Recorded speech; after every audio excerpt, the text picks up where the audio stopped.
The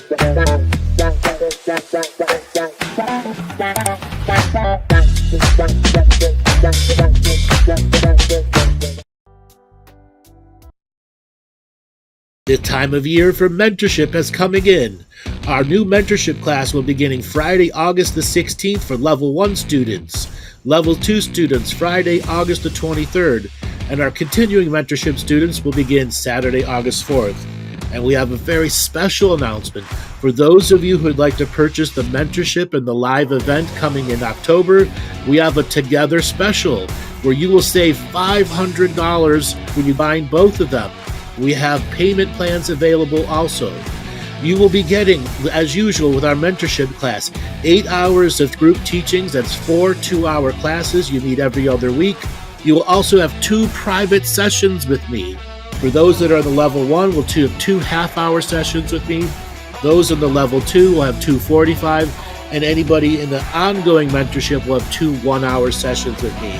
You can save these sessions, they're good for life, or you can use them during the mentorship journey. You will be able to come and share that community journey by coming to the event, having that community journey with the mentorship people, and I look forward to seeing you at the live mentorship and the event coming in October. Thanks, everybody.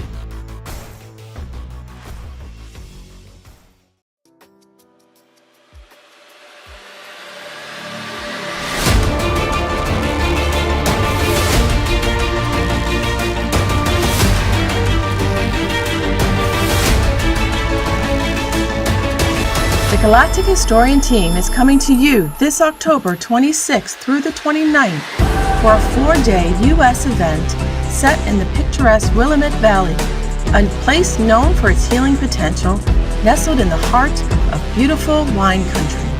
Hello, I'm Andrew Bartzis, the Galactic Historian. Join me and our incredible team of spiritual guides for an unforgettable experience at the Living the Mystical Life Daily 3 Conference and the No Drug Mystical Experience Retreat. Hello, I'm Laura Massey of Two Feathers Medicine.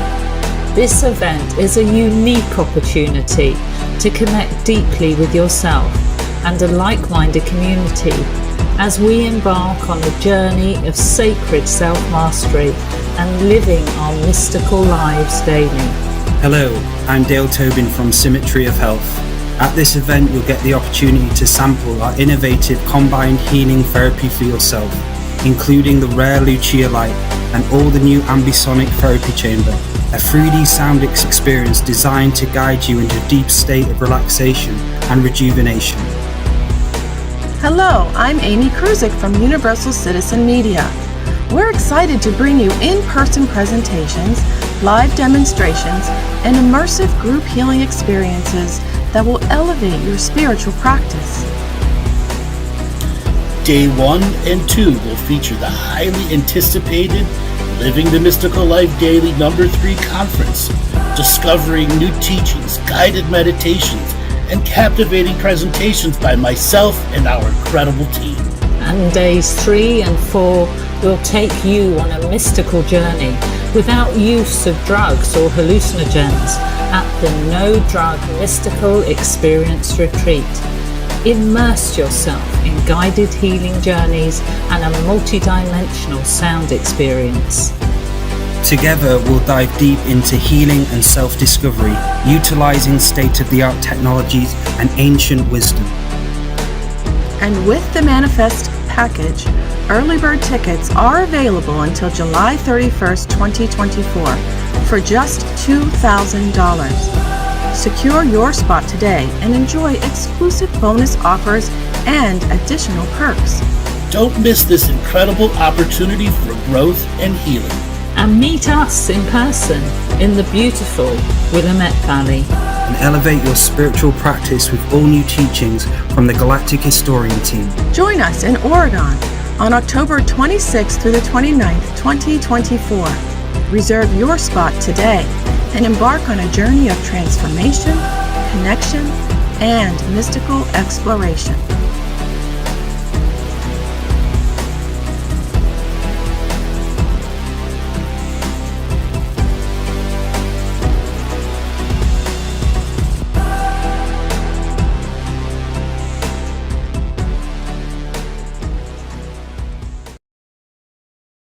Hello,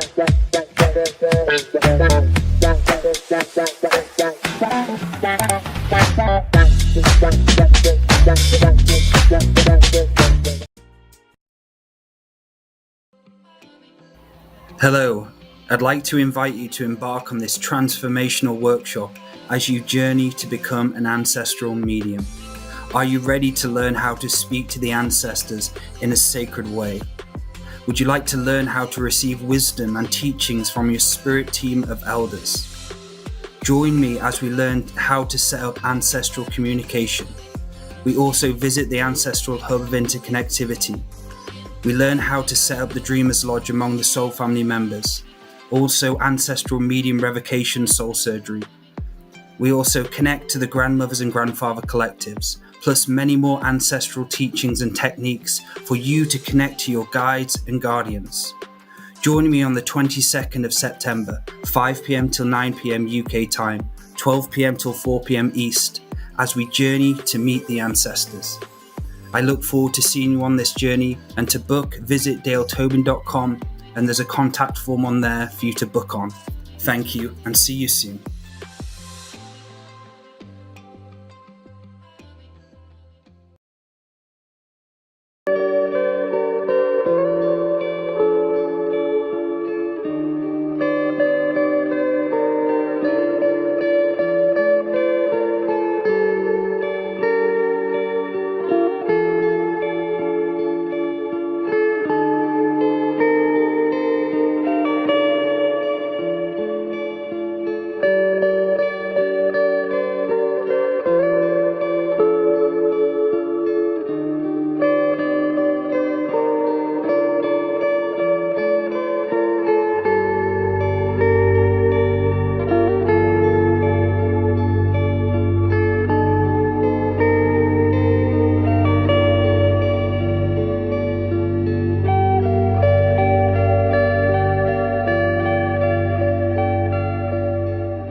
Welcome everybody to this week's Talking Stick show. So tonight is Burning the Midnight Oil call-in show. That's right. And also we're on Zoom because we're having problems with Restream. So I would like to introduce Joel, can you ban that person in the chat?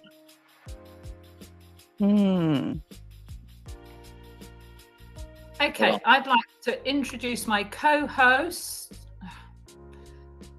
Dale Tobin, Symmetry of Health. Hi, Dale. Hello, everyone. Welcome to this week's show as we burn the midnight lamp. How is everyone doing? We are back in the Zoom room. We feel like we've gone time traveling. It feels bizarre. I know, that feels really weird, guys. Yeah. And we have Amy Kruzic. Hello, everybody. Oh. I'm sorry, Laura. And we have Andrew Bartzis, the Galactic historian. Hello, how's it going? So, how are people calling in, Dale? How are we going to do that? I do believe it's the link in the chat. Is that right, Joel? Andrew? The Zoom link is in the chat. So if you'd like to call in and have a reading with all of us, just click on the link in the chat.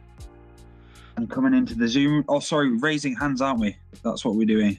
Yeah, come in the Zoom. Raise your hand if you're in the Zoom and you'd like to speak with the team. If you are coming in from YouTube or Rumble, we've dropped the link in the chat. And then if you'd like to call in a different way from a phone number, for instance, that information's in the show description. And we are not letting anyone turn on their video for this, unfortunately. So you'll just be able to do audio.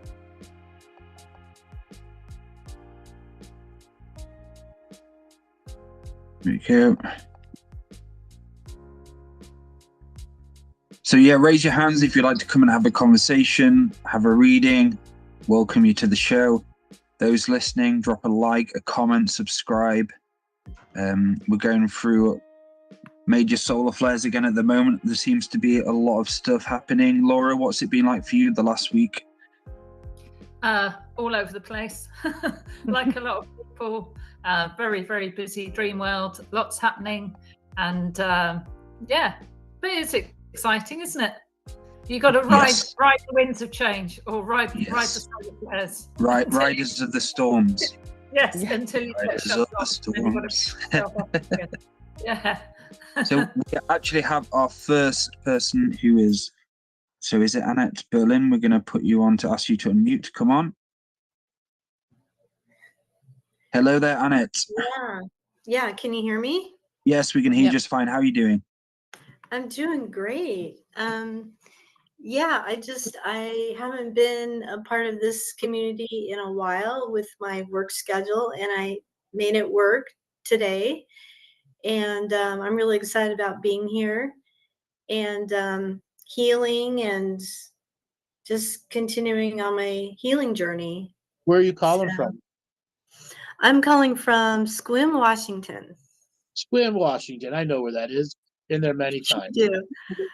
Yeah, it's kind of out in the boonies. So what do you want to talk about today? I guess I raised my hand because somebody mentioned a reading. Yep, that's what we do on these open call-ins. Yeah. So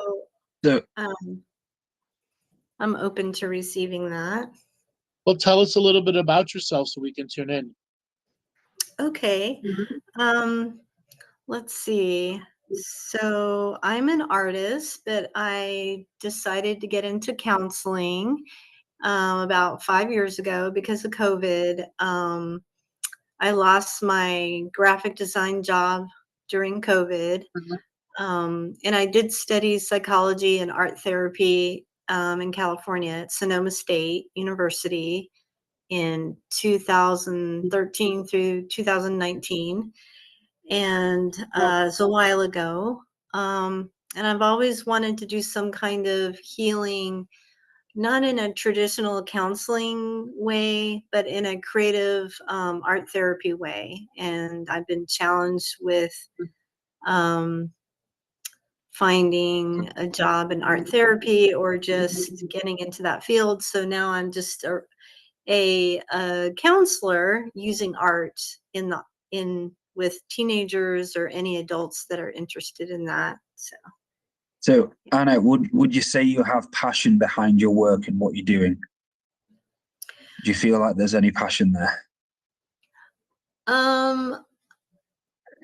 I think I get stuck in doing it the way the psychology field wants me to do it. Like, we have to diagnose and for the insurance companies to pay for the counseling.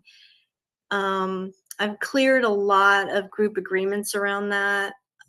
And I'm just, if I had it my way, I would, not worry about insurance and claims. But yeah. This is a thing, like, it's like even you saying those words, you've completely lost your passion. Like you were talking about something else and completely discluding yourself from the actual conversation. It's like there's no fire left in you and you've stopped the ability to allow yourself to burn your own fire through actually speaking about who you are, what you are, understanding yourself and realizing you're a confident person. It's kind of like, so how long have you been in the industry and the work you've been doing? How long have you been doing it? It's been almost 5 years. Do you enjoy it? Have you been financially challenged a lot? Well, actually, I'm financially doing okay because I'm doing this, and I enjoy meeting people, meeting different kinds of people. Where in the beginning, when I first started, the first year and the second year, I really enjoyed it. Like, I don't know if I was just all fresh in the field. Were you financially challenged before that? Yes, I was. I was very financially challenged as a graphic designer in this small little Sequim town, making less than I was 30 years ago in a regular town. Like the salary was just like so weird to me. Like I wasn't making what I really needed to make. And then before that, I was working in a bakery, making $13, $14 an hour. So I couldn't even afford my own place or anything. I just rented a room in a house with people, a bunch of housemates. Didn't have any financial freedom. So it feels like financially I'm doing better. I'm making twice the income. Um, but like you said, my fire is, I'm not really, I'm struggling with that. So how do I maintain my income? And the And irony of this show called Burning of the Midnight Lamp, and you've lost your fire. yes, there is quite an irony. So the inner work is about the years of traumatic issues brought on by financial issues. It is a chain that will not allow you to go any further. Okay? You're chained to a wall that you can't go any further. And until you deal with the realities of the new financial situation you're in and the realities of the old, and begin to make the trauma release about how pent up, stuck in your position you were in the past, how much it truly limited you. And now that you're experiencing this creative and artistic freedom, you don't have the vision for the deeper future because it was limited for you for so long. It was limited Because of your financial issues of the past, being in a small town and not being able to enter the creativity until you got a job that paid you more and allowed you to have that creativity again. I see. So I have the financial means for the creativity, but I don't have the deep introspection because I'm busy making money, I guess. Yes, but you also have to have the next state of the personal vision. The deeper vision. Yeah. Okay. Which you haven't allowed yourself to experience because you got into the job and all of a sudden you were unleashed. I would liken this to a Catholic schoolgirl gone wild, metaphorically, but you haven't seen your future or the damage that you've done to the past. And it's not a reality of sexuality, but the creativity that comes with freedom. Okay? And you're spending it there on the classes and the work, but you're not allowing yourself the greater vision. Okay. I see. Okay. And do you do any visualization, meditation, any sort of daily practice like that? I actually am busy like clearing myself with whatever comes up when I see clients, like whether it's a similarity or an emotional connection. I respond to the clients and how it activates things in me. I process that, and also like on my days off, I do a lot of creativity, like in the kitchen. But I'm realizing that that's a coping mechanism. Like it is creative and it is fun and I enjoy it. And um, the being creative in the kitchen, and then also doing some art, but not on a regular basis. So, and I seem to have cut myself off in doing the nature walks that I used to. I just focused on counseling. Yeah, there's a flatness in your voice, which like makes me feel like you need some self-care and some self-nurturing on your journey. And if you're in a better financial position now, could you get some, I don't know, deep tissue massage or some craniosacral therapy? Yes, I can do that. For That sure. when did you last have any sort of hands-on body work done? I would say it was about a year and a half ago, and then the massage therapist went into some other career choice. So you need to find a new one. Yes. Yeah. And I would get a variety of modalities as well, and get some, I don't know, I'm feeling like some water cleansing as well, something where you can get into a jacuzzi or a sauna, something like that, and then a jacuzzi. I'm just looking at the unreleased trauma in you. But it almost like some of that needs to be cleared out so that when you're doing your cooking and stuff like that actually has more benefit to you. Yeah. Well, and I also I've been having memories with my biological mom. I was separated from my family of origin when I was 3.5 and put into foster home and then adopted. And my adopted mother passed away in December. So I've been Why they put you in foster care? why they put me in foster. I think because there wasn't a family to adopt me yet, and my mom was diagnosed with a mental illness, and she was put into an institution. You don't know for certain, but it's a pretty good guess. Yeah, I get different stories. My grandmother said that she took like some drug or something, and they moved from Germany, and her daughter didn't know like how to handle the different culture, and she would get into these groups that were into drugs and hallucinogens, and it seemed to get her off track. Okay, Yeah. what year were you born? 1968. So by 71, you were in the adoption process. Yes. All right, that's not the real story. It's nowhere near the real story. Do you want to know?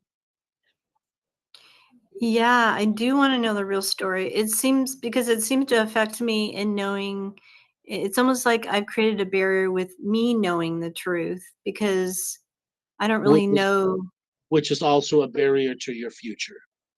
Getting your engine started, getting your creativity flowing. There are certain things that the infantile, young, growing you that had to create neural pathways to the future didn't have a certainty. And this is now also limiting in your future, very similar to how the financial issues limited your creativity.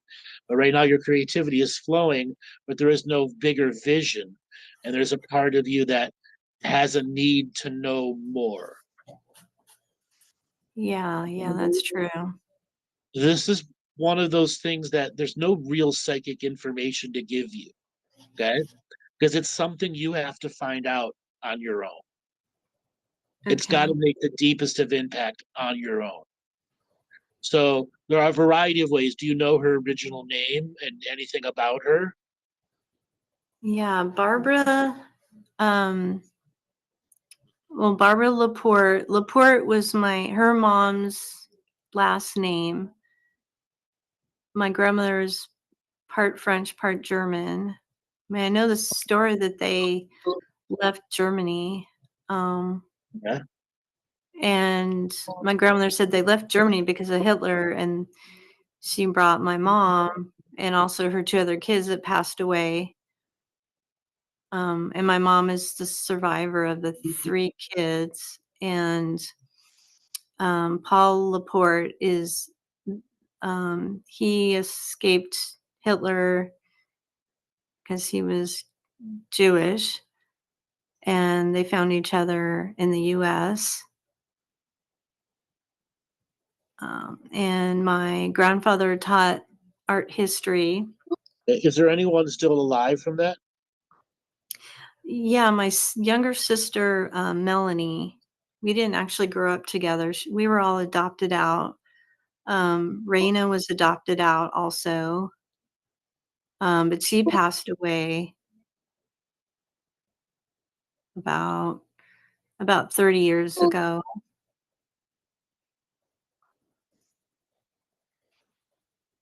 Yeah. Okay, so your mom has passed. Yeah, my mom has passed. So your biological mom. Yeah, my biological mother has passed. My biological dad has passed. All right, so you can get death certificates and do tracing through Ancestry.com and a variety of other things too. Okay, to find out the real story? That's part of the journey that you have ahead of you. That's part of the journey. Like anyone else that's discovering this journey, there's more to be told than what you were told. Okay? The fact that they told you at all is important. It's important that they wanted you to know early on, but they didn't want you to know what the reality of the details were. Okay. Yeah. I mean, a part of me thinks she wasn't that crazy. They just didn't understand her back then.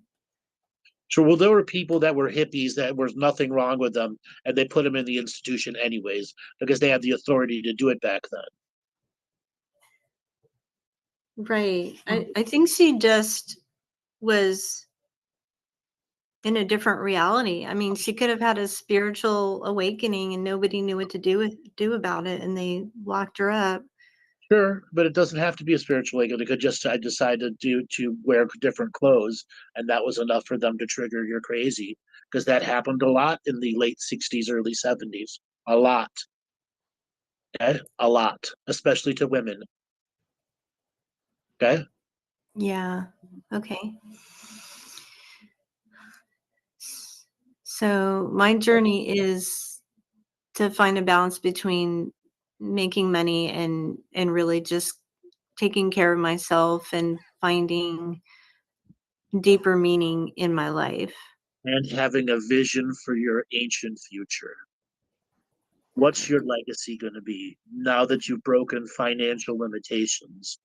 You got to be able to dream bigger than you've ever dreamed before. Do you want to have your art in the Smithsonian? And if so, what is it that you got to do to begin that journey? Right. Do you want to have, art shows around the world? You got to begin to have that vision and that bigger dream in you. Right. And I guess the trauma that I'm feeling is like, to me, going to the art, focusing on the art means financial. Well, no, I am feeling a little different about the financial, but you're saying the trauma was like from before I was a counselor and I was not making that much, but it's more than that. It's like a barrier. Right. So that is becoming a fear of taking a risk, being that artist, because But I that think fear of taking the risk is routed in, I don't have the financial capital to make it, therefore I'll kill the dream before it starts. That's the metaphor inside you. I see. So it's really just a belief, because there are people who make money with art. Beliefs can be very strong. And one other thing is the art world is very challenging. What's going to make your art different than anything else? What's it going to make it valuable and sellable to others? Well, you have to be a salesman, one thing. Okay.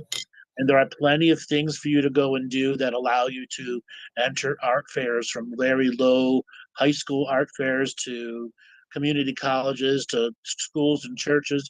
Everybody's have these craft fairs that are out there, and you can regularly start going to those. It's a matter of you building up stock, that's high quality, medium quality, low quality, one high priced, couple medium prices, and you got to figure out that part. Okay. And most artists out there use Etsy. It's a great way to get yourself going in the beginning before you really need to get a website up. Okay. Yeah. Okay. So you don't have to put a large investment other than to the actual art pieces. What kind of art do you do for yourself, not for others? Okay, for myself, it's abstract, watercolor.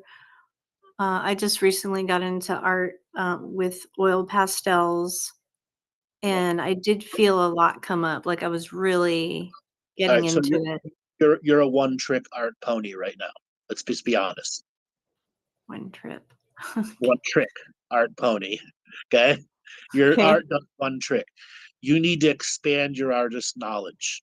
So find out classes to go learn clay, airbrushing, weaving, all sorts of other stuff, and start adding them to your repertoire so that you're not just doing watercolor.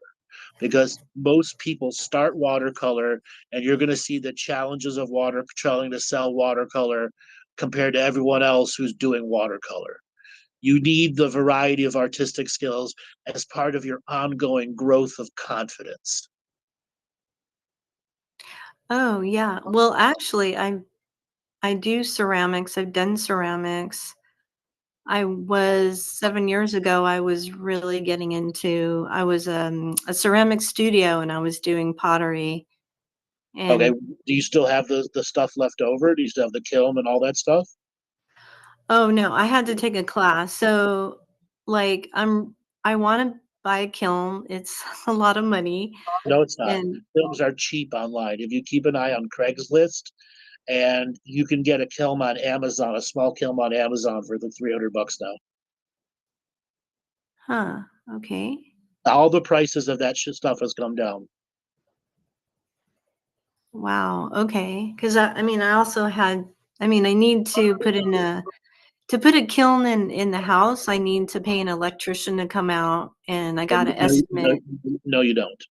That's all the old you who never allowed yourself to see how modern technology has changed. Okay? Oh, You'd be surprised what a common Amazon search will teach you now. Okay? okay. So, And you can use you can go buy a used electric oven and use that as a kiln. You really can. Okay? Plenty of people have done it. Now, there are all sorts of artistic kilns I'm looking on Amazon. They range between $300 and $500, depending on what it is that you need. Okay? And you don't need 220 power. That's not exist. They don't need that. It hasn't been around for about 5 years. The technology has changed that much. wow. Okay? Okay. Wow. All right. Well, yeah, I guess if I don't use a glaze that needs to go up to 2200 degrees to melt it. Right. You can still harden your stuff. And there are other things you can use that are not hardened glazes, but can be colored because you're going to get the clay and it's going to porous and it's going to absorb colors. There is where you can airbrush on the initial paint coat and then have several other layers of paint. And you can get the very good quality paint on clay stuff that's a low temperature hardening process. There's all sorts of paints out there like that now too. Oh, I see. So it's more like painting than glazing. So I don't have to Yes. focus on the glazing. No, you don't have to. It's a matter of what's the actual clay piece going to be versus what's the art on it. What is it, a usable piece? Because a lot of people don't realize when you're glazing, you're intending to make dinnerware, like cups, dishes, vases, stuff like that. Actually have a usable factor to it versus just a purely artistic factor. Glazing Yeah. gives the strength to the clay. Yeah. Well, I have to fire it at a certain temperature so it's not fragile, so it doesn't break. Yeah, but I'm Uh, saying there's epoxies and other stuff like they're out there now that you don't need to do it.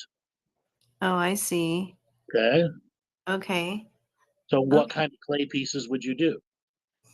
Um, well, now I'm seeing a lot of different kinds of colors on the clay. I mean, I've been back 7 years ago when I did have a kiln, when I took a class at a community college. I actually made really deep bowls as a centerpiece on tables. Okay. Um, and I used glaze, and it was a medium fire and reduction, and it created some really neat like colors. Like the way I glazed it was kind of a little bit runny on the outside, but the way the different glazes interact with each other created some interesting textures and colors. Um, but it's still like functional because I wanted it to be functional, like to put, like food inside the bowl. So that I could just Now you're talking the functionality, and you need the glazing for that to work. If it's strictly an art piece that doesn't have a usable function, you're fine to create pieces with those other art styles. Yeah, exactly. So Yeah, we got to let you go. We've got a bunch of other callers that want to get in here. sure. Thank you very much. Thanks a lot for calling in. Thanks, Annette. Thank you. Thanks, Annette. So now, Bye-bye. Thanks. Go ahead and pick the next caller, Dale. yes, so we'll get on Darcy Dane on. So signal to unmute for you. Hello. Hi, where are you calling from? Oh, Hi. Lakeville, Minnesota. Awesome to get through. Welcome to the show. What's going on with you? Oh my gosh, a lot, right? There's just a lot going on in the world. It feels like everything is sped up, including my life. Like that last caller, I'm kind of doing some soul searching as well. I'm not the happiest in my 9 to 5.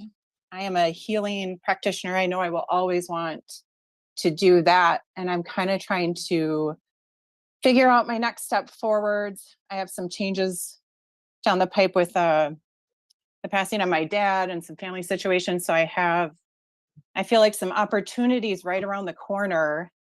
And I feel like I'm just supposed to kind of like, it's a timing thing. So I'm kind of trying to figure out if I try to continue to press forward to get out of my 9 to 5 and pursue other avenues, or any insight on what's your 9 to 5 in healing?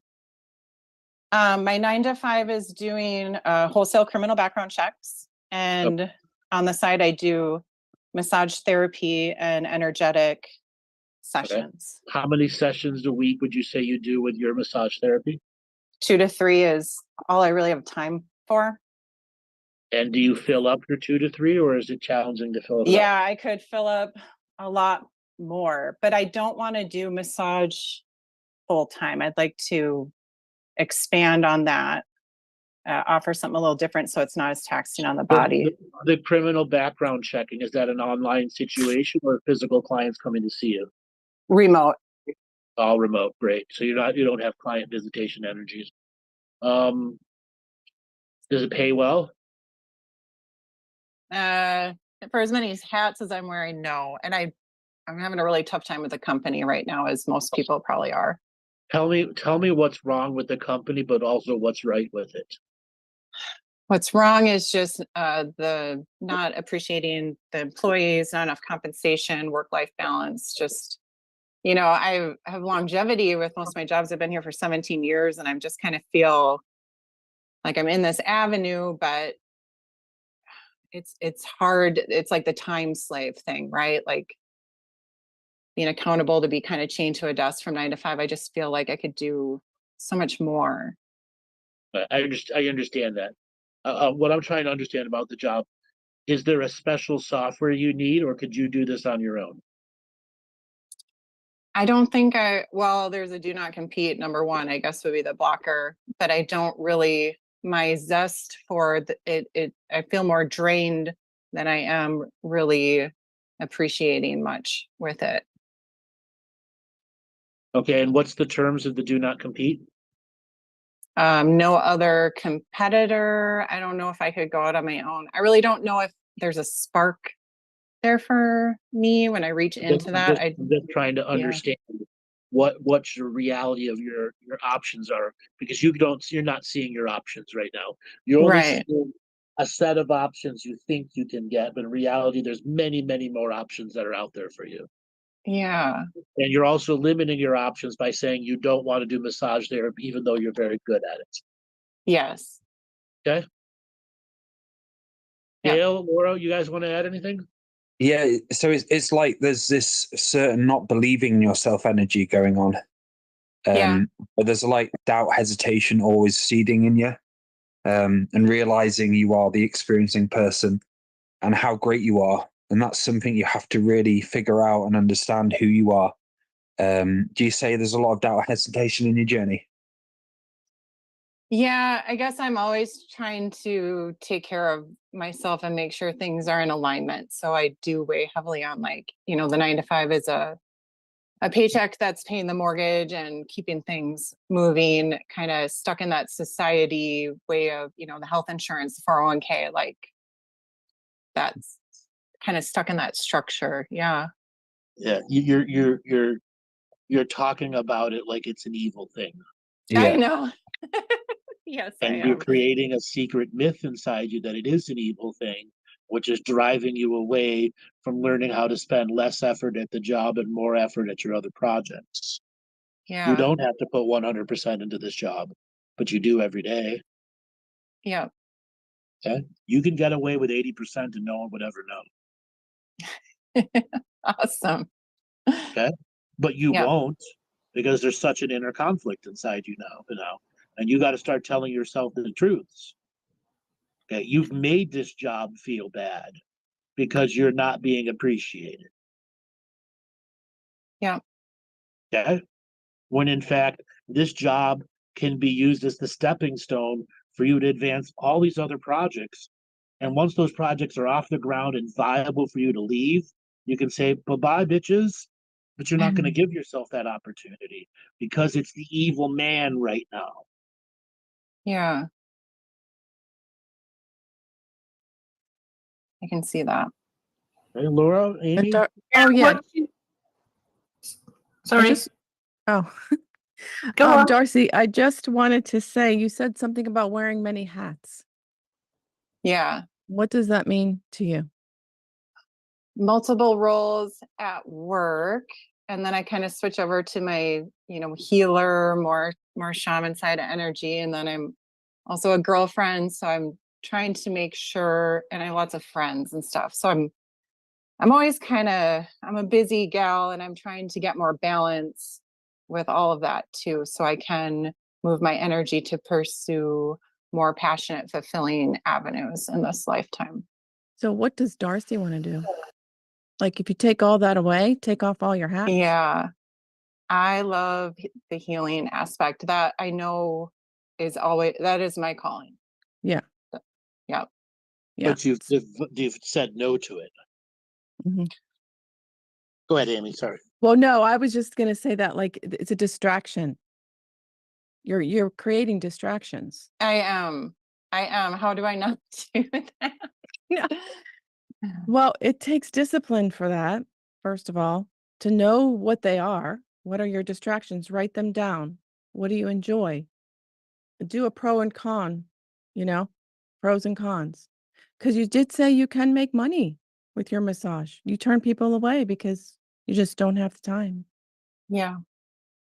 I think maybe do what is most important to you. Take everyone out of the equation.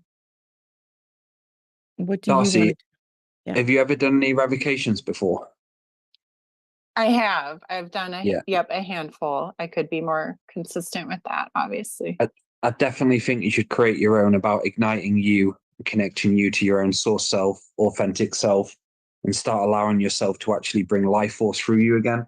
It's like you need to have this medium within, allowing yourself to go, I am in this moment, allowing myself to come through. I'm allowing myself to connect to the infinite point of view of who I am now, and allowing yourself to excel through your own voice. It's like you've lost yourself so much. It's like you have to engage yourself now by having a regular prayer process, igniting who you are, remembering you're an infinite being, remember you're connected to source, great mystery, great spirit, and start, rekindling that fire within you. You have to start igniting yourself again now, reminding yourself that you are spirit.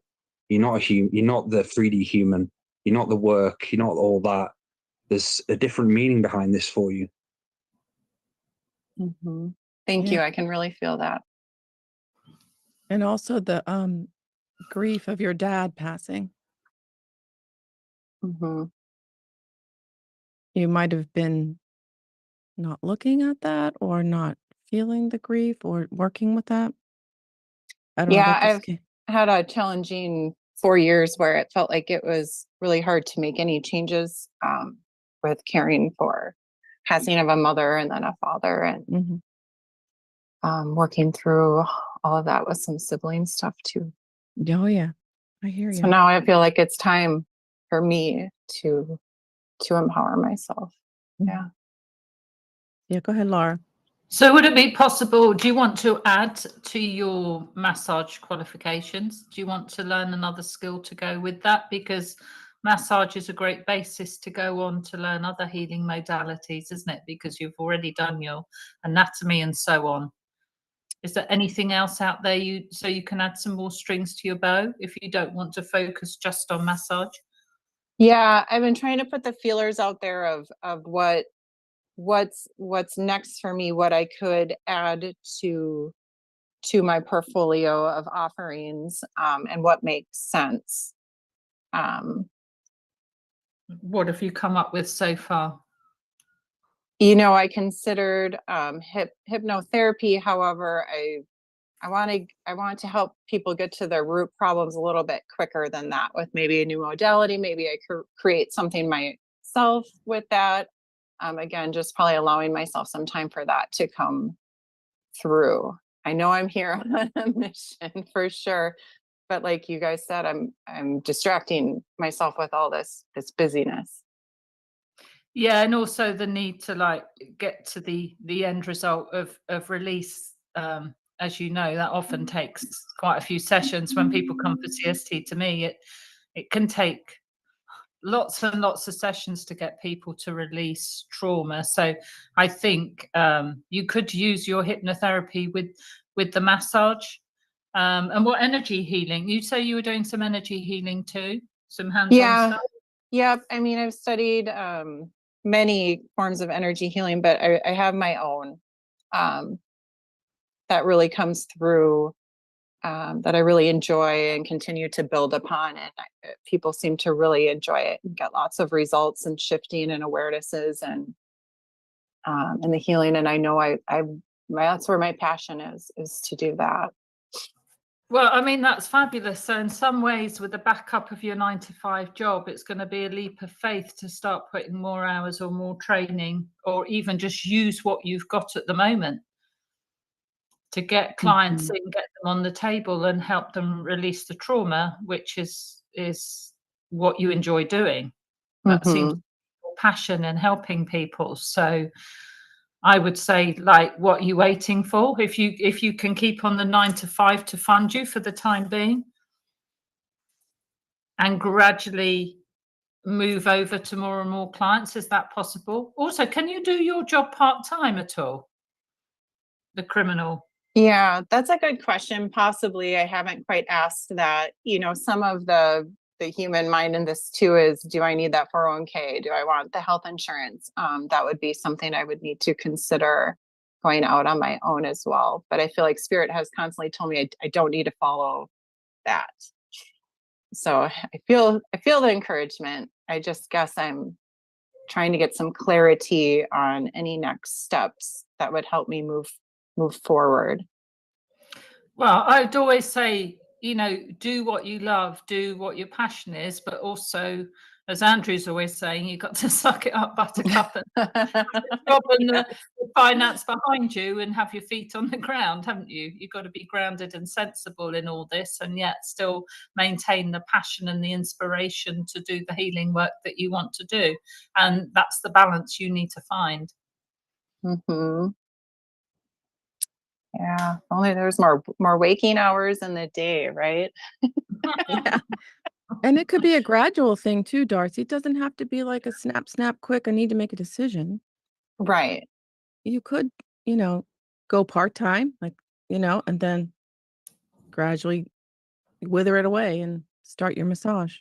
Increase your people. Yes. Yep. Yeah. Can I ask you a question? Do you have a daily practice at all? Yep. I get up and I do some daily meditation, intention setting, prayer. I do the journaling every evening. I do at least a half-hour meditation right now to keep me clear the next day and grounded. Reading. I'm trying to work on my creative side a little bit more. I'm having a little bit of hard time finding some time. I feel like I'm always trying to find some time for everybody, everything, and myself. A little bit. So it's like you're needing much more than meditation. It's like meditation is something it's not working against you, but it's kind of like you need this to start like bringing ceremonial time back in your life, allowing Yeah. yourself to go through a prayer process, create a ceremonial ground, and just figuring out the life force within you again, and start really feeling into that and allowing you to go into that kind of really in-depth prayer process where you're figuring out layers of yourself, and you're really having that faith and source connection again, and building energy again, building your well springs, reserving your energy, building yourself, looking after yourself, trying varieties of healings, not just meditations. Going to see someone to get healing and help, get some body work done, someone to look in at you regularly. I think variety is going to be important for you. I think your journey's quite one way at the moment, and it has to go another way. It's like your feet are to the side and not straight. And it's like how you can maintain finding a balanced life, but with many different varieties, and yeah, just enjoying yourself through it instead of the same shit over and over again. Like meditation's working against you because there's no joy and happiness behind it. There's no creation behind it. Okay. I have the question that should be coming. What do you do for fun that isn't spiritual? Right. I go to shows. I try to go out with my boyfriend and do fun things on the weekend. Try, but what actually happens? Yeah. I mean, yeah, I could put more focus into it. The last time you were at a show? Say that again? When's the last time you were at a show? Well, we were just at the Foo Fighters Sunday. And before that? And before that? Not too long ago, we did some comedy. I would say, most of the time on the weekends, we try to go out and have some fun where I put everything, I just step into that more human aspect, but I could definitely reach for some more joy in my life. Okay, but you're also saying you're struggling for time, aren't you? Yes, because yes. So how often does the struggle for time eliminate fun because you're struggling for time? Every day. That has to change. You're in the vicious cycle of cutting fun to do work, which takes the fun out of some of this work. Does that make sense? Yep. Okay. The inner cutter axer in you got to have an understanding of what's really going on. Okay. In the very beginning of the call, you told me, I don't want to do massage therapy. Why was that an instant answer? I think when I picture myself doing it on a more full-time basis, it's just the body mechanics and the wear and tear on the body that Listen, all massage therapists out there are idiots because they don't use tools to make their job easy. Yeah. Right? There are plenty of very advanced myofascial release tools, massage guns that take what would be 9 or 10 sessions to break through a concrete shoulder that you can do in 10 minutes. Mm-hmm. All the massage therapists out there who do not use tools, you're idiots. You could triple the amount of clients that you have because you can solve things in one time, and they'll come back more often because it's not you taking forever and ever and super painful to break through their concrete shoulders and lower back. Mm-hmm. Okay? Yep. Go online and get a really decent massage gun with multiple heads. Well, not a cheap one because they burn out very fast. Get a Hypervolt, or the comparable to that. They're around $300 or $400, depending if they're on sale or not. And learn to integrate it to your massage, and you'll discover you'll no more sweat and tears and broken thumbs. Yeah. Yep. Okay, and then all of a sudden the effort to everything is 50% less. Yes. Okay. Yep. Well, darling, we got a lot for you to think about there. We got to move on to the next caller, but thanks a lot for calling in. Thank you so much, you guys. I appreciate you. Thank you, Bye, Darcy. Darcy. Thank you, Goodbye. Darcy. Bye. Good to speak to you. So, Amy, who's next? Oh, let's go with Trinity. Hello, Trinity.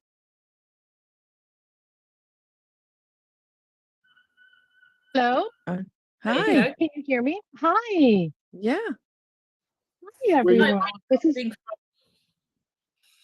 Where are you calling from, Sorry? Trin? I'm calling from Maine in the US. Welcome to the show. What do you want to talk Yeah. about? Thank you so much. I feel like I'm in theme with the other callers today. I wanted to talk about how how how to not step on the journey of others and yet still be sovereign and directive in my own life. Do you feel unsovereign? Don't feel unsovereign on the whole. I think that it's a process for me to become to be more sovereign. And you're stepping on the journeys of others? I just feel like yes, like when I make a decision that impacts other people, is that not stepping on their journey? Not always. To understand not stepping on a journey and sovereignty, they're the same subject matters. Remaining sovereign means I'm not letting choices that could potentially create karma, charge, and polarity affect my core beliefs. Example, if I get in the car and drive, I'm not intending to kill anyone. If I get into an accident, that was an accident. If I believe karma forced me into it, now the whole perception's changed. And we feel like we're stepping on journeys.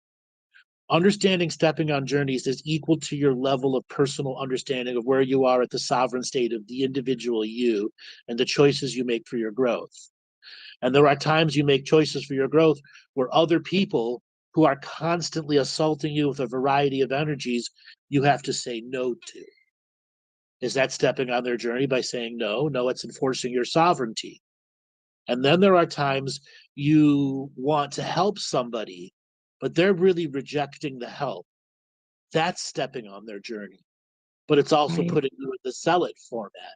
So there's a variety of unique equations that are challenging your perception of what sovereignty can be for you.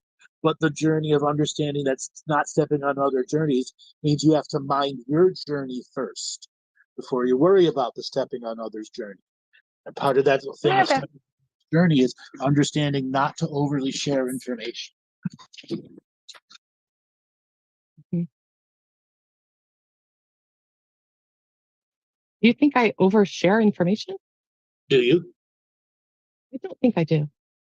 But I Yes, think I can be very cut off from others at the same time. So I think I swing when I feel like I trust someone, then I can open up very quickly. But you open up like an avalanche.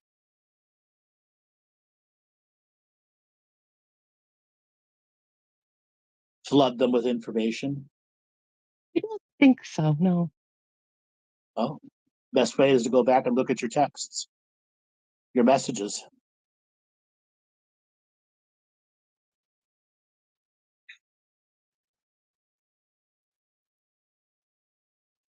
No, I don't know. That's not quite ringing true for me. Okay, that's fine. Part of discovering is where you're at in the journey. Hmm. Okay, Mm-hmm. Mm-hmm. Laura, Dale, Amy.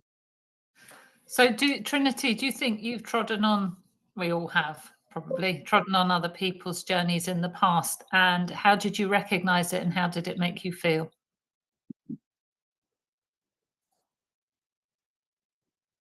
I think I'm just very afraid to do so. I mean, I must have, right? Have you given I must have. unasked for advice? Have you given like some unasked for advice, or have you subtly tried to manipulate somebody into doing something that you want them to do, like a little bit of control over other people to get what you want? The outcomes. Well, my job is a director of educational services right now. So I mean that's part of my job. But I'm very mindful of not wanting to people to do things that they don't want to do. or that isn't, but it's me. I always feel like I'm making that judgment. Oh, this is the best thing. Right. So it's like there's a flat energy about you where everything's just flat, and it's like you have to earn happiness instead of actually being in happiness and expressing it. It's like there's a kind of like you have to earn it. You kind of tell yourself you have to earn happiness instead of actually being happy. And like Andrew said, the other caller, what do you actually do for happiness and fun? What's like your fun that's time so where you can interesting that you say so. Yeah, I would. Kind of surprised to hear that, but it kind of makes sense considering my family of origin. But I do think this yeah, I have to be more careful about drawing the line between like what is work and where does work end, and Yes, that's what it. do I yeah yeah Yeah. Yeah. Yeah, I was seeing that too. Hmm. Because I wrote that down actually, because I'm like, being a director means you have to direct people, right? Mhm. Those under Yeah. you. So Mhm. maybe there's this fine line that you think you're crossing. Oh, I'm stepping on their journey if I go, but you're not. Mm. You have to differentiate work from personal life in treading Yeah. on boundaries. It's treading on personal boundaries that you don't want to do. You're always, I mean, Yeah. in that job, you are going to upset people at times, aren't you? Unfortunately, it's Yeah. just Mhm. the Yeah. way work is at times. And Mhm. being a teacher, I was a teacher. Teachers are very well, I worked with teachers. They're very have this certain energy of forceful, like they just want to do what they want to do sometimes. Yeah. Angry cat ladies. They what? Yeah. Angry cat ladies. Yeah. Yeah. And I mean, I'm not all teachers. No, I'm not saying all Mhm. teachers. I'm just saying I have seen a few where the director will give them a direction to go and they walk away like, "Rah, rah, rah, rah," you know. So Yeah. you got Mhm. a hard kind of job with directing that. So yeah, I don't know. That's what I'm seeing so far. The not I want stepping to on be journey. respectful of, yeah, I want to be respectful of what they're saying, but at the same time, a lot of times I think they just like to complain, Mm-hmm. Mm-hmm. right? Because it's just such a that's just their mindset. I mean, they complain about anything. Right. I agree with that. Um, and you have people to answer to too. Don't forget that, right? Yes. Yes. So Mhm. you Yeah. have this delicate balance um of things to do. So it almost seems as though to me you don't have to worry about stepping on your journey because you're doing your job. Mhm. I don't know if anybody else sees that, but Totally agree. And when you're okay. dealing with the emotional personalities of people who have invested a lot into their career, there's a time for tact and then there's a time for truth. And you have to learn when the moment they cross over where they are stepping on your journey as a human and the person doing the job. And you have to have boundaries. Having clearly internally defined boundaries and clearly refined responses that are tactful enough to de-escalate the person from dumping on you or de-escalate them from going into a tizzy, and understanding that you are still their oversight person, and that if they continue to go down this route, you're not going to get a favorable review from me. And you got to be willing, sovereign being, to stand up to those boundaries. Yeah. It's the boundaries. I always feel like I always have to work on that. I'm not, yeah.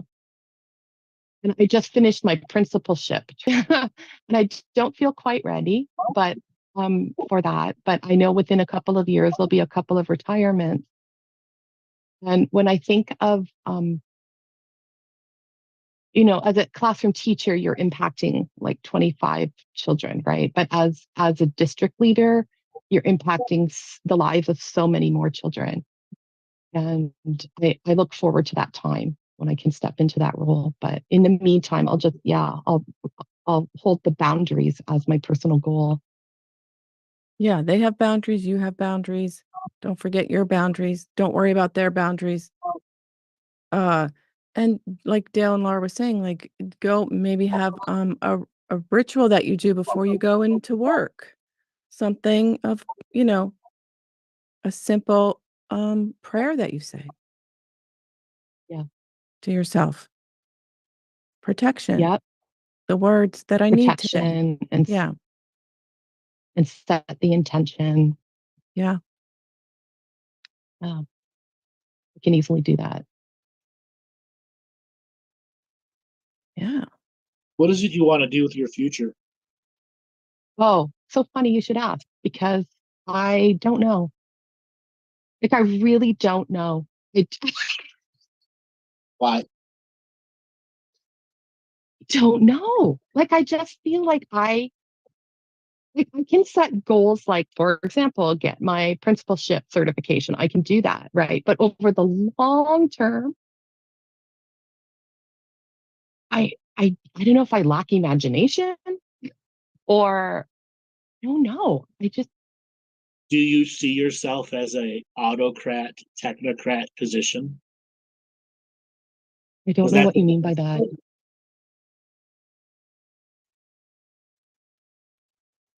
Resource manager, human resource manager. That's all you're really going to be. And then you have all the politics that come with it. That would not be my first choice. But I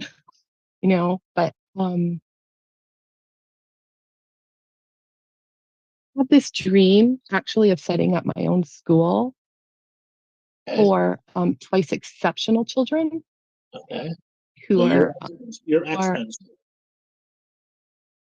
What? Your X-Men school for the specially gifted. Yes. Yeah. I love that. Yeah, school. That's exactly right. Yeah. Start writing. It doesn't have to be a business plan, just an example of what it would look like. A couple weeks ago, I was asked, what was your view of what school should be like? Okay. And I gave a very detailed thing for grade 1 through 2 should all be about languages and spatial awareness. Okay. And play. Yeah. Okay. And understanding people's social issues and what goes on in the family. Example, you need to create your version of that, what grade 1 through 9 should be like, with as much details as potentially possible, and throw out all the taboos of the existing industry and write what you truly feel it should be the best advantage for growing teachers and students who must be on par with the types of kids that they're teaching and the type of skills that teachers will need to have to come into your school. Yeah. Because there are enough homeschooled people. Yeah, it's there are the enough details, homeschooled right? people Like digging down into the There are enough homeschooled people right now where you could start it with 10 people paying for it. Okay. And there's enough grants out there for you to get it done instantly. Okay. Yes. There might be avenues to pursue it within the existing framework. Like there's such a thing as a special purpose school within Maine for special education. Sure. But I don't wonder if working within the boundaries first. Define it without boundaries first. Okay. Yeah. Yeah. Yeah. And you got to see it as you're writing. You're right. You got to see it as in the beginning. You're writing this out of the passion and evolve it into a thesis type paper. Eventually, okay, and give it a year and a half. Okay.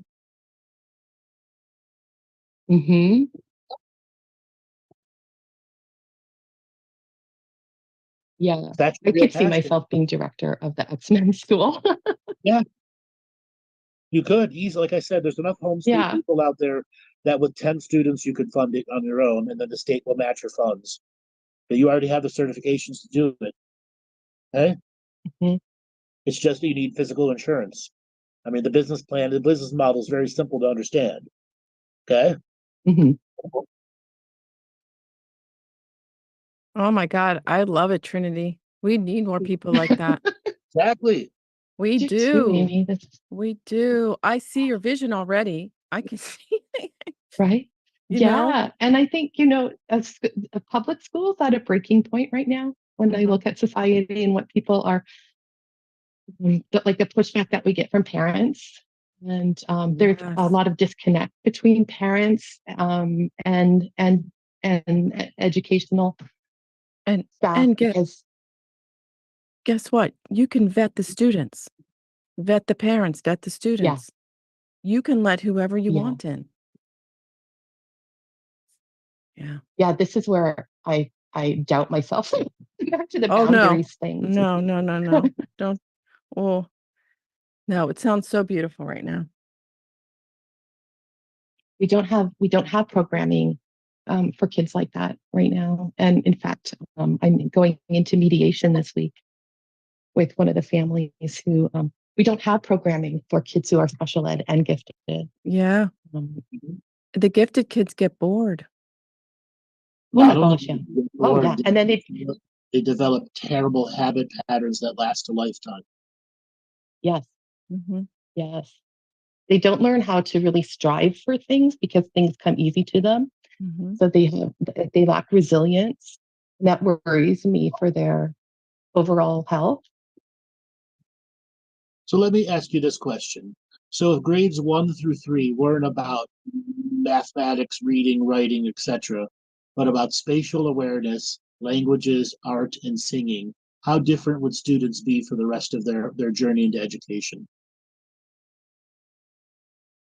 I think that would set them up to, in so many different ways, it set them up to be um, people who search for the answers for themselves, not just what their teacher tells them that they have to know, but set them up for self-investigation.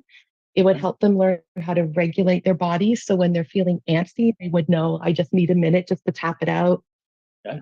It would help them learn to work with others, people who may be very different from them, but have value to share with each other. How would you teach this to teachers who want to come into that class? Because that's something you could get any college or university for you to sponsor one semester as a trial educational class, and you teach that. And it's something that many schools can incorporate early because it's an early grade. What would it look like to teach teachers that?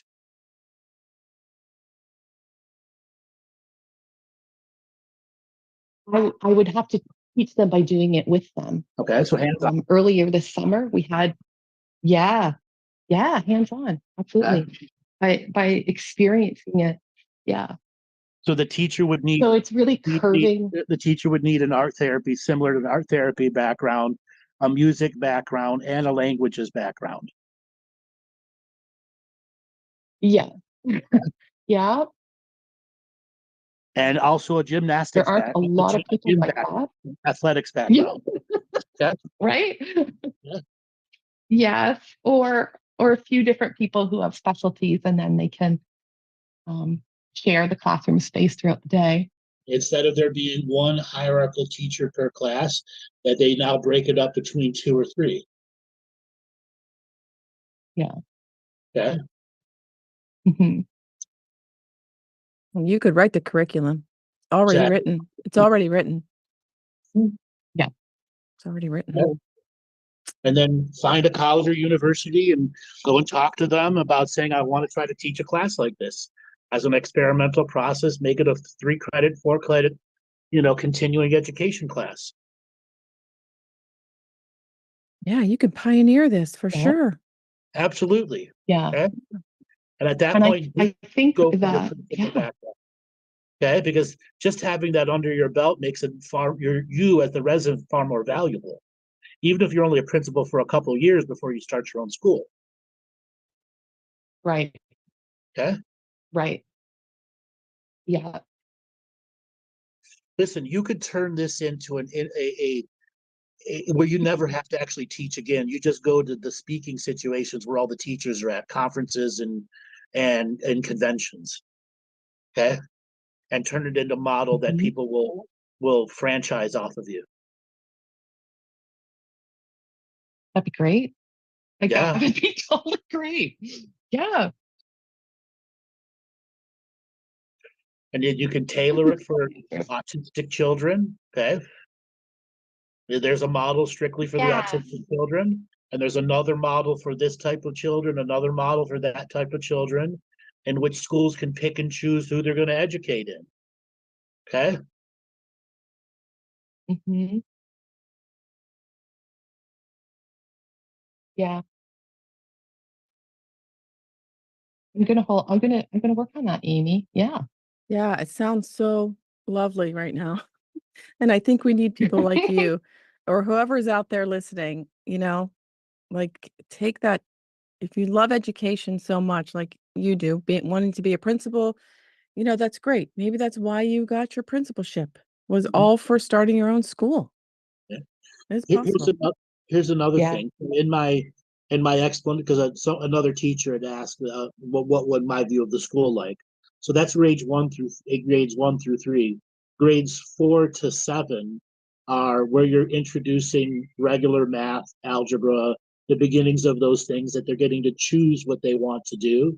But here's where you introduce community police officers that have a teaching background, and you take basic civics and laws at an early level, so that inner city schools that apply this, there's no longer fear of the police, and an understanding of what the reality of human interaction is and what's right and wrong.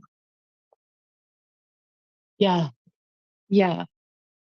Huh? Yeah, because we need to come together as people. There's so much division, right? That's what I was touching on about like the parents and the teachers where they're like, you're too liberal, you're too conservative. But we need to be people together. Right, and that's the age group where you'll make the best impact. Okay? Mm-hmm. Okay? Mm-hmm. And then grades 7 to 10 are obviously going to be the beginning of college prep, okay, advanced classes that they choose, but you have to expand athletics, language, art, and the arts, okay? Very important that those get expanded. And then the last 2 years, 11 and 12, are pure college prep, or you go directly to a local community college or directly to a college, and you skip those last 2 years. Because in all reality, those last 2 years are absolutely pointless to be there. Okay? Yeah. I graduated as a junior. They were going to make me go for my senior year for 1 class, 7 study halls, and no leave earlies. Why? Because they wanted the $12,000 a year the school gets off. Yeah. When you give them the early out in your school, they can plan and go to college right away, or have an interim process where maybe they're studying under something special that's giving them outside credits. Okay. Right. Yep. Yep. Get real work experience. So important. That's another big, And do you remember the Montessori system? Montessori teachings? Yeah, that's what we used in my preschool that I taught in. It's a beautiful system where kids actually just go to each station and play as long as they want. Well, there is time constraints, but it just it's just a beautiful system. I don't know why that came to me to tell you that. And also just bring back. I was just thinking a little while ago about this sounds a lot like Montessori. Yeah. It does to me. That's the feeling. That is actually the feeling. Yeah. But where the child's really honored. Yeah. Spatial awareness classes aren't really taught in the Montessori. And you got to understand, what is spatial awareness? People's personal space versus an understanding of what a foot, a yard, a mile is. It's how to kick a ball, how to calculate in your mind geometry, to throw something, climb a wall, those early understandings of how three-dimensional reality works with a young growing mind. Do you think it's important to ground them in 3D at that age? Yes. Is that a pivotal age? Yeah. It's where those fundamental neural pathways of clumsiness and non-confidence start. Yeah. Okay. Yep. It's like physics without the math. Exactly. It's applied Yeah. physics without the math. Yeah. Okay. I mean, Yeah, teaching them I to tie see. their shoe. That's what I So would be doing important. all day, pretty much.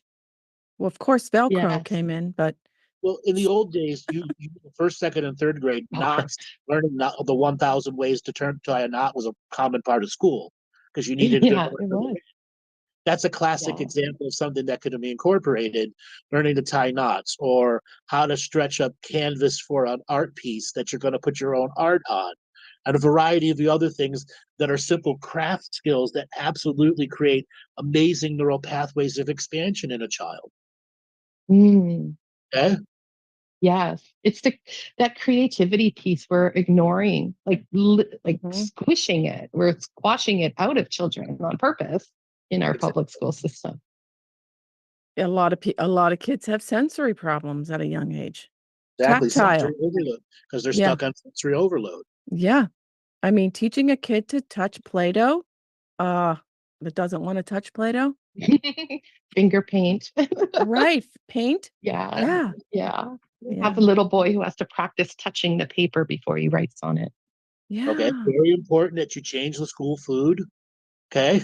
Yeah. Okay. To Okay. what? You have a chef come in and you built that into the cost. Okay. You find a Mhm. local chefing school that will do it for a reduced rate. Okay. Mhm. Mm. So really focusing on the neuro piece. Grades 1 to 3. It's all of the neuro, Yeah. in my view, the neuro pieces and socializing, but that comes with the Socializing. languages too, multilingual. They should be able by third grade to know the fundamentals, but not fluent in 3 languages. Mhm. Okay. I agree. Yeah. Mhm. Yes. What does that do for a child when they're multilingual at an early age? It expands them so much because every language you speak, you have a different worldview, right? Right. Like the way, like for example, in Japanese, your toes are called foot fingers when in translation, right? So that's a way of looking at the world. Right. That's It unlocks different. potential. Yeah. Yes, unlocks potential. Mhm. That's what you titled 1 through 3. It's not no longer one through 3. It's the unlocking the child's potential hit part of their education. Okay.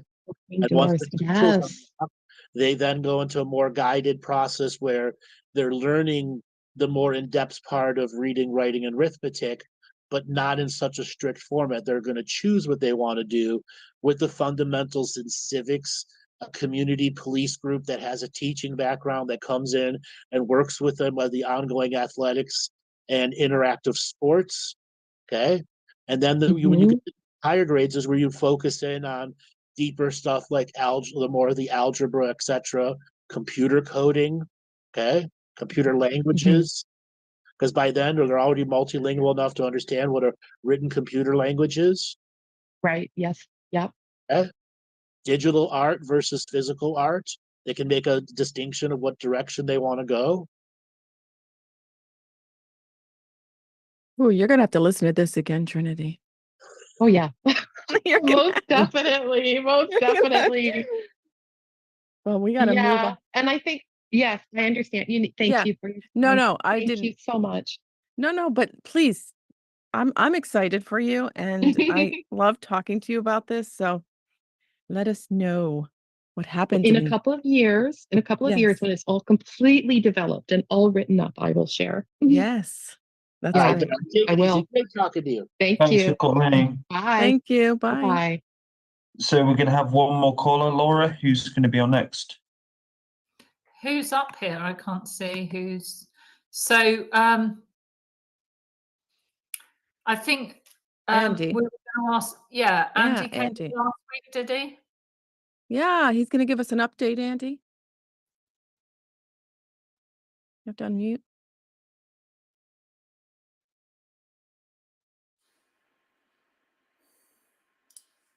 Hey guys, can you hear me? Yep, how's it going? Hello, hello. Yeah, I'm pretty good, thanks. I've implemented a few of your tips from last week. What tell us about them? Well, Dale, are you there? He's around in the background. He's having internet issues. Yeah, I am. Yeah, sorry, my internet's really, really bad. Yeah, I'm here, bro. How you doing? I'm all right, man. So you'll be glad to know I bought one of those head scratchers. Yes. That's tip number one. Andrew, I got a contact lens appointment and I've got a trial of them on the way. Great. Remember that? Yay. And yeah, I had a good weekend socializing. I went to a picnic. It was like a psychedelic meetup picnic, and it was a really nice day. I had a good time. So yeah, Did you take any psychedelics? no, it was like just to talk about them and have fun, really.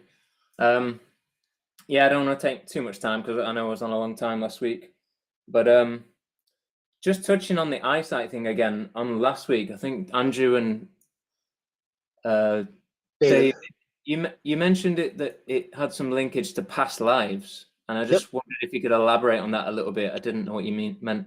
Part of your early pattern baldness, eyesight, early aging, all that's interactive in your epigenetics and your spiritual genetics that you're bringing in. That's why I said you got to grow your hair back, and the majority of your eye issues will actually clear up. Could you elaborate why that happens?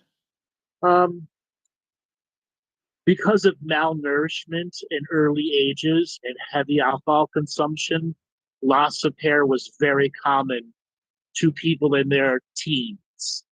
Now imagine you being 6, 7, 8, 9 years old. Hold on, I gotta go inside. I got a hailstorm coming. 6, 7, 8, 9 years old, and you wake up in the morning and you can't drink regular water because the risk of typhoid is too much, and you start drinking an ale or a beer first thing in the morning.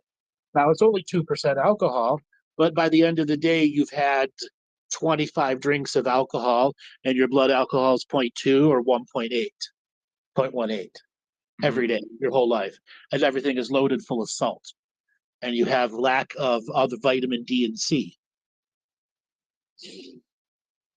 So are you saying in a past life of mine that would have been an issue?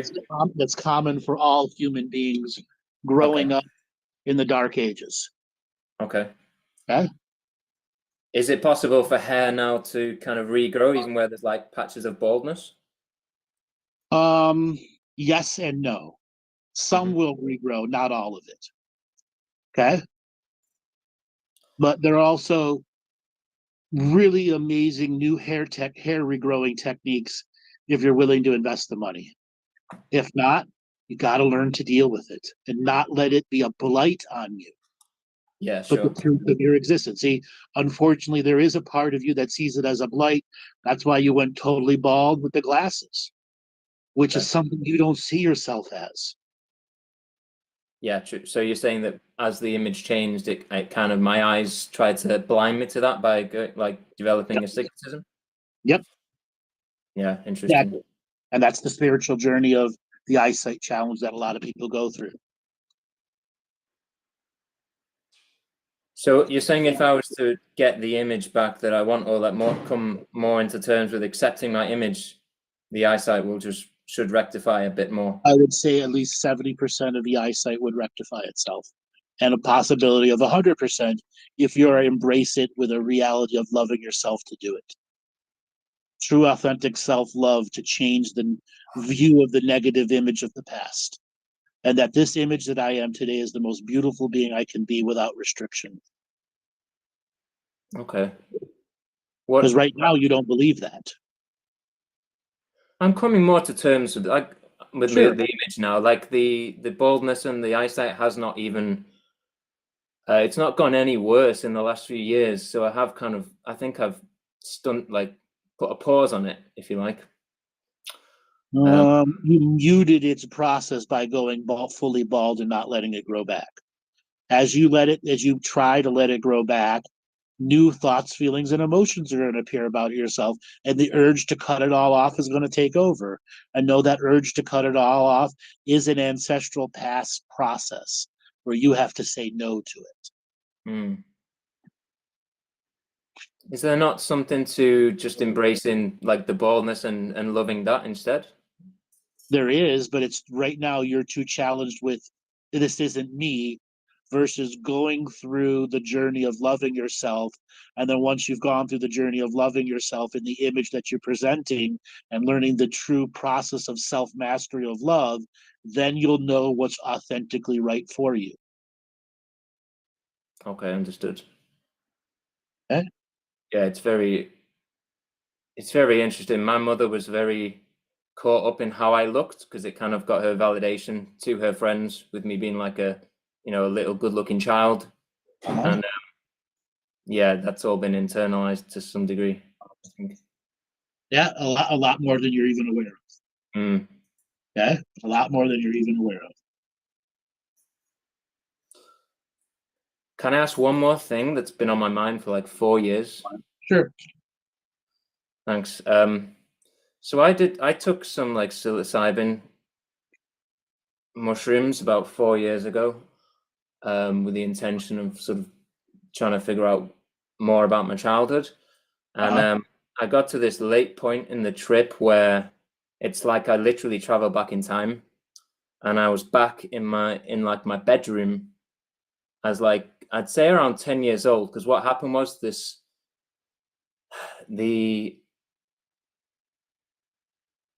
image of a huge poster that used to be at the end of my bed kind of came into my awareness in my mind's eye. And it was like this big Godzilla picture. And I was like, oh shit, well, wow, I'd totally forgotten about this picture. So in the moment I was like, wow, suppressed memories are totally real. And I also felt I was totally in a child part that was like, had no adult responsibilities. And it was really relaxing for a time. And then as I had that thought, like, why have I suppressed this? There's nothing really ominous about it or bad. And I kind of put my awareness towards what would have been the rest of my house growing up, where I lived with my mum. This extremely intense feeling of doom and dread and like terror started to surface. And I was able to know what this thing was, this memory or whatever it was, without actually seeing what it was. And I had to resist going into it because it felt so intense and I didn't feel like I could deal with it in that moment. And looking back at my childhood, I have no idea what that event was, whether it was something more extraterrestrial or I have a simpler version for you to try to proceed here. You were on a mushroom journey, and you said you were pretty well into your peak, right? You were really deep. Yeah, it was past halfway. Yeah. Okay, so you're deep into your peak. Mm-hmm. You actually time traveled back to the little you. Yeah, and definitely. You, the adult you, woke up in your young body, but there was a moment that young body woke up and you were inside with it. And there was not a competition because you, the young you, was dreaming the future you, tripping your balls off. Mm-hmm. You then got to be one with the child, and your analytical mind took over. And once your analytical mind took over, it went into a processing point that overwhelmed you because you were in a state of a trip. You absolutely can reconnect to that child in a non-mushroom state and not let your analytical mind take over and have a deeper understanding of what was fun in life, and then slowly introduce yourself to what the negative is, so you have the time, energy, and effort to process it and dispel it for that child. And say to that child, I'm your future self here to return to talk to you. What proof do you need? Okay. And then you go there and you earn that trust and go, I know there's negative stuff. I was here. Some of it's suppressed, some of it isn't. I want to help you deal with it, and you're not. And act as the big brother healer. I'm the past you, and take it in small chunks. You will learn far more of what was really going on in the soup of weird creation back then. Mm-hmm. Yeah, I'm a little lost with what you said. Am I right in thinking that, in a nutshell, it's that my kind of adult self wasn't present enough to kind of hold space for that child, and that I just felt too much within the child to When face you were what the tripping, memory was? when you were tripping, yes. Yeah, Yeah. I felt like completely powerless to this memory. Like there wasn't enough adult Because the child was powerless to it. Yeah. When you're not powerless now, when you're not tripping, and you can consciously connect to that being that was you without the medium of the mushrooms to connect to. Okay? Sure. You just got to create the moment, the trust the self, and the focusing on that child, the breathing that goes with it, maybe even writing down your own version of a guided meditation that introduces you to that child at that moment and tries to break down. Here's where you can use your analytical mind during the writing process. Okay? But you're going to rely on your psychic self who's in the actual experience, sending the child love. You don't have to be afraid of this.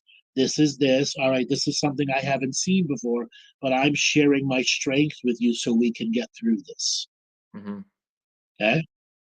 And the more you heal the child of the past, it instantly the dominoes fall to the future self, and things change inside you. Okay.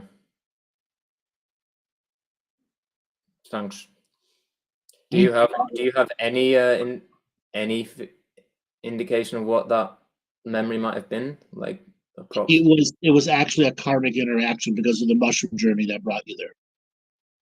You have to realize the original child you had a dreaming moment where the future self came in. You just don't remember it. Okay? So something bad didn't happen before that moment, or I'm not going to tell you because it's something you have to discover on your own. Okay, got it. It's part of that experience of uncovering the truth.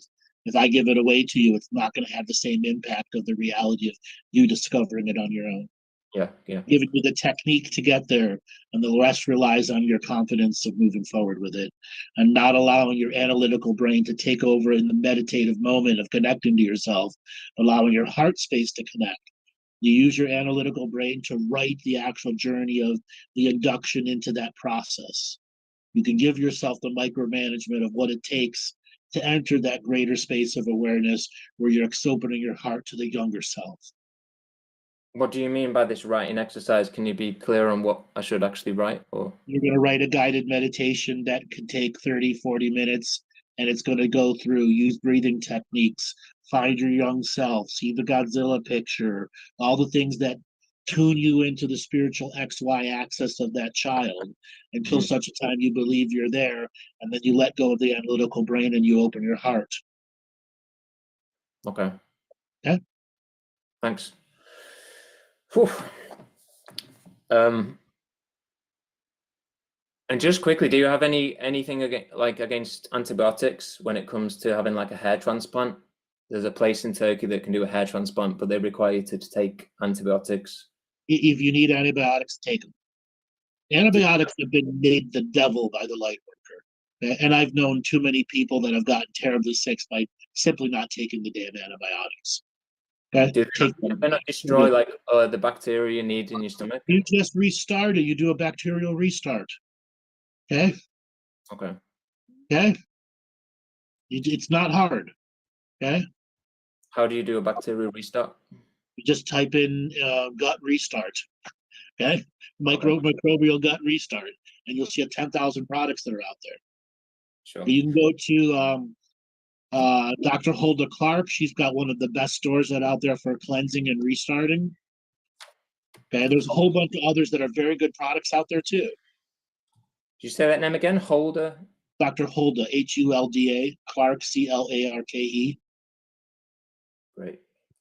Gut restart. Yeah. Basically, it's a probiotic restart program. That's it.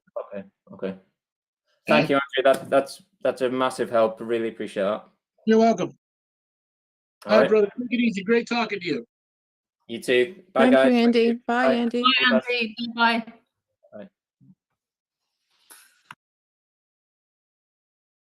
Bye. Are we at the end of the show? Yes, already. Great show, guys. Yes. Really good show. Yes. Is that a muffled Dale?